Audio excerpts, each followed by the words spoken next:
Knockout game ആദ്യമായി ജയിക്കുന്നു 92 വർഷത്തിനിടയിൽ. അങ്ങനെ ആ വിജയത്തോടു കൂടി ഈജിപ്ത് ഇതാ റൗണ്ട് ഓഫ് 60ലേക്ക് ക്വാളിഫൈ ചെയ്തിരിക്കുന്നു.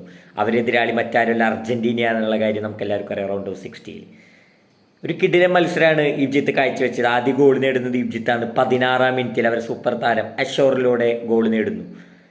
പിന്നീട് സെക്കൻഡ് ഹാഫിൽ 55-ാം മിനിറ്റിൽ ഒരു ഓൺ ഗോള് ഹെനി എന്ന താരം ഓൺ ഗോൾ വഴങ്ങുന്നു. അതിലൂടെ 1-1 ഓസ്ട്രേലിയ സമനില പിടിക്കുന്നു.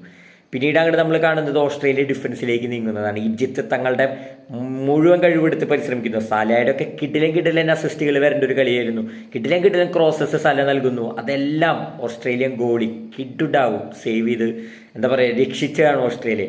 എക്സ്ട്രാ ടൈമിലേക്ക് വന്ന് എക്സ്ട്രാ ടൈമിൽ ഇതന്നെ ആവർത്തനം. ഓസ്ട്രേലിയക്ക് പന്ത് അധികം കൈവശം ഒന്നും ഉണ്ടായിരുന്നില്ല. പന്ത് കൈവശം മൊത്തം വെച്ചിരുന്ന ഈജിപ്താണ്. അവർ കിടിലൻ കളി കളിച്ചു. പക്ഷെ അവർക്ക് ആ ഒരു ഫിനിഷിങ് കിട്ടിയിരുന്നില്ല. അങ്ങനെ കളി പെനാൽറ്റിയിലേക്ക് പോകുന്നതാണ് നമ്മൾ കണ്ടത്. പെനാൽറ്റിയിൽ എന്താ പറയുക കിടിലനായിട്ട് ഈജിപ്ത് എടുത്ത 4 കിക്ക് അവർ സേവ് ചെയ്തു എന്നതാണ് പ്രത്യേകത. എന്നാൽ ഓസ്ട്രേലിയയുടെ 2 കിക്ക് മിസ്സായിരിക്കുന്നു. അങ്ങനെ 4-2 പെനാൽറ്റിയിൽ ജയിച്ചുകൊണ്ട് ആണ് ഈജിപ്ത് റൗണ്ട് ഓഫ് 60ലേക്ക് ക്വാളിഫൈ ചെയ്യുന്നത്. ഞാൻ ആദ്യമേ പറഞ്ഞ പോലെ 92 വർഷത്തിനിടയിൽ ആദ്യ നോക്കൗട്ട് ഗെയിമിൽ വിജയിച്ചുകൊണ്ട് ഈജിപ്ത് മുന്നേറുന്നു. ഇതൊരു ചരിത്രമാണ് ഈജിപ്ത് ഫുട്ബോളിനെ സംബന്ധിച്ച്. അപ്പോൾ എന്തായാലും സലീം മെസ്സി നേർക്കുനേർ വരുന്ന മത്സരം കാണാൻ നമ്മളിനി എന്താ പറയുക കണ്ണ് തുറന്നിരുന്ന് കാണാൻ നമുക്ക് കാതോർത്തിരിക്കാം. എല്ലാത്തിനെയും നമ്മൾ വെയിറ്റ് ചെയ്യാണ്. Let's wait and see Egypt versus Argentina in the round of 60.